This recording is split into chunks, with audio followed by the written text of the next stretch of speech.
৫ই নভেম্বর ছিল রাস পূর্ণিমা। রাস পূর্ণিমা উপলক্ষে আমাদের জগদ্দলে রাসবাড়িতে অনেক বড় করেই রাস পূর্ণিমা উৎসব পালন করা হয় ও মেলা বসে। তো তাই জন্যই চলে গেছিলাম আমি এই রাসবাড়ির মেলা দেখতে।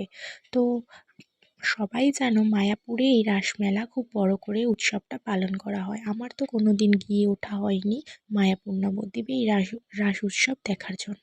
তোমরা কে কে গেছো অবশ্যই কমেন্ট করে জানিও।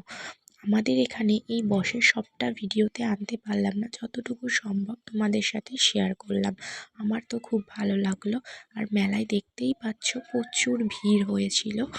আর একটুখানি ঘোরাঘুরি করেই খিদে পেয়ে গেছিলো, তাই খেয়ে নিয়েছিলাম ঘুগনি।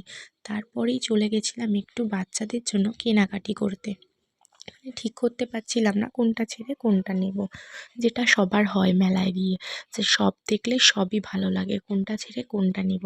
ওই টুকটাক কিছু কেনাকাটা করে নিলাম, করে নিয়ে তারপরে গেছিলাম হচ্ছে দোলনা বসেছে সেই দিকে। তার মাঝখানেও একটুখানি ঘুরছিলাম একটু ভিডিও নেব বলে।